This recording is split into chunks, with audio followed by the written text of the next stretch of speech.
নবী পাইতাম যদি নিরলে মনের মতো দেখা লইতাম জীবনে বলেন পাইতাম যদি নিরলে মনের মতো লইতাম জীবনে দয়া করে দিয়ান দেখা দয়া করে দিয়ান দেখা একবার স্বপ্নে মনের মতো দেখা লইতাম জীবনে।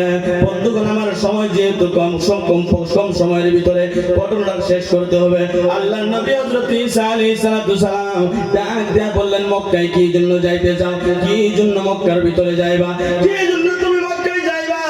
এবার ঈসা আলাইহিস সালাম ডাক দিয়া বললেন, সাপ ডাক দিয়া বললেন হুজুর আমার দয়াল নবী রাহমাতুল লিল আলামিন মক্কার জমিনে আসবে, আমি সাপ আমার দয়াল নবীর নূরানি চেহারা দেখার জন্য 600 বছর ধরে পাগল হয়ে আছি। জোরে বলেন সুবহানাল্লাহ। আল্লাহর নবী ঈসা আলাইহিস সালাম ডাক দিয়া বললেন হে সাপ আমার কমপক্ষে 600 বছর পরে আমার দয়াল নবী রাহমাতুল লিল আলামিন আখির নবী মুহাম্মদুর রাসূলুল্লাহ এই জমিনের মধ্যে তাশরীফ নিয়ে আসবে। সাপ ডাক দিয়া বলে নবী গো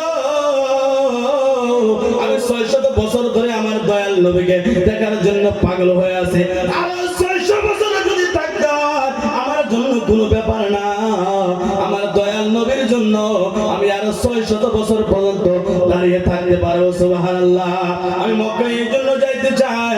সাপ ডাক দিয়া বললেন হুজুর মক্কায় যাইতে পারি কি পারি না জানি না, মদিনায় যাইতে পারবো কি পারবো না জানি না, কিন্তু আমি শুনেছি আমার দয়াল নবী রাহমাতুল লিল আলামিন কাফের রক্ত ঝরে বেঈমানদের রক্ত ঝরে মক্কার সরজমিনে থাকতে পারবে না। ওই মক্কার সরজমিনকে ছেড়ে না বাবা সব কিছু ছেড়ে আত্মীয় স্বজন সবাইকে ছেড়ে আমার দয়াল নবী একদিন হিজরত করে মদিনায় আসবে। অনেক লম্বা ঘটনা বাবা, হিজরতের কথা বলতে গেলে সারা রাত চলে যাবে, সরাসরি এই ঘটনাটাই আমি বলে যাই। আর সাপ ডাক দেয়া বলে নবী আমি চাই আমার দয়াল নবী যেই রাস্তার ভিতরে আসবে, যেই রাস্তা দিয়ে হিজরত করে মক্কা থেকে মদিনায় যাবে, আমি সাপ চাই ওই গোত্রের ভিতরে গারে সোরের ভিতরে যারা হাজী সাহেবরা গিয়েছেন গারে সোর দেখে এসেছেন, আমার দয়াল নবী ওই জায়গার ভিতরে এসে থাকবে 3 দিন পর্যন্ত কিয়াম করবে। আমি সাপ ওই গাতের ভিতরে যাইয়া নবীর ইন্তজার করব, যেদিন আমার দয়াল নবী আসবে আমার দয়াল নবীর নূরানি চেহারা দেখা আমার মনের তৃপ্তি মিটাবো। জোরে বলেন সুবহানাল্লাহ। সাপ হয়ে নবীকে দেখতে চাই, আমরা উম্মত হয়ে নবী দেখতে চাই কি চাই না? আমার বন্ধুগণ সাপ এবার চলতে চলতে চলতে চলতে চলতে ওই গাতের ভিতরে পৌঁছে গেল। গাতের ভিতরে একাই কি করবে? 600 বছর 600 বছর জীবন কাটাইতে হবে। ওই সাপ পয়সা পয়সা প্রেমিকের আশায় ওই সাপ পয়সা পয়সা দয়াল নবীর প্রেমে পাগল হয়ে একটা একটা করে 70টা ছিদ্র সেই গাতের ভিতরে করেছেন। জোরে বলেন সুবহানাল্লাহ। আমার বন্ধুগণ এই জন্য 70টা ছিদ্র করেছে। সাপ জানে আল্লাহর নবীর সঙ্গে কেউ না কেউ আসবে, আল্লাহর নবীর পাগল আরো একজন আসবে। আমি যেমন পাগল আল্লাহর নবীর সঙ্গে কোনো না কোনো পাগল আসবে। এই আমার যুবক ভাইরা মুরব্বী বাবারা হে বাবুরা একটা সেকেন্ডের যুদ্ধে যদি নবীর পাগল হইতে পারো রে, এই নবীর প্রেমের পাগল হইয়া নবীর প্রেমটা যদি একটা সেকেন্ডের জন্য আল্লাহর দরবারে কবুল হয়ে যায় সারা জীবনের আমল থেকে বেশি ভালো হয়ে যাবে। বলেন সুবহানাল্লাহ। আমার ভাইরা বাবারা আমার ওই সাপ 70টা ছিদ্র করলেন। এবার সাপ জানায় দিতে চায় আল্লাহর নবীর সঙ্গে কেউ না কেউ আসবে। যদি আমার একটা দরওয়াজা বন্ধ করে দেয় আমি অন্য দরওয়াজায় নবীকে দেখতে পারবো, 2টা বন্ধ করে দিলে 3 নম্বর দরওয়াজা দিয়ে দেখতে পারবো, 5 নম্বর 10 নম্বর 69 নম্বর পর্যন্ত যদি বন্ধ করে দেওয়া হয় 70 নম্বর দরওয়াজা দিয়ে আমি দয়াল নবীকে দেখতে পারবো। দয়াল নবী হিজরত করে কথাটা এই জায়গায় রাখলাম। দয়াল নবী হিজরত করে গোফার কাছাকাছি পৌঁছে গেলেন। আবু বকর ডাক দিয়া বললেন ইয়া রাসূলুল্লাহ ইয়া হাবিবাল্লাহ গোফা দেখা যায়, এর ভিতরে আপনি আগে যাইবেন না, নিশ্চয় করে কোন হিংস্র প্রাণী থাকতে পারে, আপনাকে দংশন করবে, কষ্ট দিবে। ইয়া রাসূলুল্লাহ ইয়া হাবিবাল্লাহ আমি আগে গোত্রের ভিতরে যাইয়া দেখি কিছু আছে নাকি। গোত্রটাকে সুন্দর করে সাফ করলেন। গোফাটাকে সাফ করার পরে নিজের কাপড়ের শরীরের কাপড় সেইরা ছিদ্র করে বন্ধ করলেন।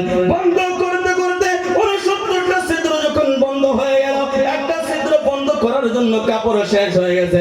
এবার আবু বকর নিজের পায়ের এই এড়ি দিয়া ছিদ্রকে বন্ধ করে রেখেছেন। সূরা বলেন সুবহানাল্লাহ। যখন আল্লাহ নবী গাতে প্রবেশ করলেন, প্রবেশ করার পরে আবু বকরের উরুর উপরে ঘুমিয়ে আছে, উরাতের উপরে মাথা দিয়ে সুন্দর করে ঘুমিয়ে আছে, ঘুম যাচ্ছেন। এবার ওই সাপ আয়েশা গাতের চতুর্দিকে ঘুরে দেখতেছেন সমস্ত দরজা বন্ধ করে দিয়েছে, সমস্ত দরজা বন্ধ হয়ে গেছে। সাপ নবীর প্রেমে পাগল হয়ে গেছে, নবীর প্রেমে পাগল হয়ে চিৎপিট করে এইদিকে ওইদিকে ঘুরতে আছে। ঘুরতে ঘুরতে কোন জায়গায় যখন ছিদ্র না পাইলো, কোন দরজা না পাওয়ার পরে এবার আবু বকর যে ছিদ্রের ভিতরে পায়ের এড়ে দিয়ে লাগায় রেখেছে দিয়েছিলেন, বন্ধ করেছিলেন, সেই জায়গার মধ্যে পৌঁছে গেলেন। সাপ ঠোঁট দিয়ে বারবার ধাক্কা দেয়, বারবার ধাক্কা দেয়, তারপরে বুঝাতে যায় আবু বকর পাটা একটু সরে। আবু বকর আমি সাপ, আজকে 600 বছর ধরে এই গাছের ভিতরে বসে আছি আমার দয়াল নবীর চেহারা দেখার জন্য। আবু বকর রে, একটা সেকেন্ডের জন্য তোমার পাওটা হটায় নাও, আমার দয়াল নবীর চেহারা আমি দেখতে চাই। বলেন সুবহানাল্লাহ। আমার বন্ধুগণ, আমার ভাইরা বাবা, আমার সাপ যখন আবু বকর যখন কদম হাঁটাইলো না, পা হাঁটাইলো না, সাপ এবার রাগান্বিত হয়ে এবার আবু বকরের কদমের ভিতরে দংশন করে দিল। 2-3 বার দংশন করার পরে আবু বকরের শরীরে যখন বিষ উঠে গেল, আবু বকরের চেহারাটা কালো হয়ে গেছে, কিন্তু কাঁদতেও পারে না, লড়তেও পারে না, চড়তেও পারে না। আবু বকর বোঝাতে দুনিয়ার মানুষ, আমি আবু বকরের জান যদি চলে যায় চলে যাক, আমার সব যদি শেষ হয়ে যাক, আমার দয়াল নবীর নিন্দের ভিতরে ঘুমের ভিতরে আমি ডিস্টার্ব করতে পারবো না, নবীকে আমি কষ্ট দিতে পারবো না। এবার আবু বকর কাঁদতে কাঁদতে একটুটা চোখের পানি আমার দয়াল নবীর নূরানি গালের ভিতরে পড়ে গেল। আমার নবী জাগৃত হয়ে গেল, ঘুম থেকে জাগৃত হয়ে ডাক দিয়ে দেখতেছে আবু বকরের চেহারা কালো হয়ে গেছে। আমার নবী ডাক দেয়, আবু বকর তোমার চেহারা কি জন্য কালো, তুমি কি জন্য কাঁদতে আসো? আবু বকর ডাক দেয়া বললেন, ইয়া রাসূলুল্লাহ, ইয়া হাবিবাল্লাহ, একটা সাপে আমাকে দংশন করেছে। আল্লাহ নবী আবু বকর আগে কি জন্য বলে নাই? আবু বকর ডাক দিয়ে বলে, নবী আমার জান যায় চলে যাক, কিন্তু আপনার নিন্দের ভিতরে ঘুমের ভিতরে আমি ডিস্টার্ব করতে পারবো না। এবার আল্লাহ নবী রাহমাতুল লিল আলামিন নিজের মুখ থেকে থুতু মুবারক নিয়ে যেই জায়গার ভিতরে সাপে দংশন করেছে লাগায় দিতে দেরি হয়ে গেছে, ভালো হইতে দেরি হয় নাই। জোরে বলেন না সুবহানাল্লাহ। আজকে আমরা যারা বলি নবী আমার মতো, নবী থুতু দিলে সাপে কাটা বেমার ভালো হয়ে যায়, তোমারে পাইটা খিলাইলেও তো সাপের বিষ ভালো হবে না, হবে? আমার ভাইরা বাবা আমার, এবার আবু বকরের বিষ ভালো হয়ে গেল, সাপের সঙ্গে নবীজির কথা হলো, এ সাপ তুমি আমার দোস্ত আবু বকরকে কি জন্য কাটলা, কি জন্য দংশন করলা? সাপ এবার চোখের পানি ছেড়ে দিয়ে ডাক দেয়, নবী গো, না না, আপনার আবু বকরকে আমি দংশন করতে চাই নাই, আপনার আবু বকরকে দংশন করতে চাই নাই। ইয়া রাসূলুল্লাহ, নবী গো, 600 বছর ধরে আপনাকে দেখার জন্য এই গুফার মধ্যে আমি দাঁড়িয়ে আছি, কিন্তু আবু বকরের পাও দিয়ে আমাকে রুকে রাখা হয়েছে, আমাকে ভিতরে আসতে দেওয়া হয় না, এই জন্য আমি আবু বকরের শরীরের ভিতরে দংশন করেছি যাতে পাওটা হাঁটায় নাই।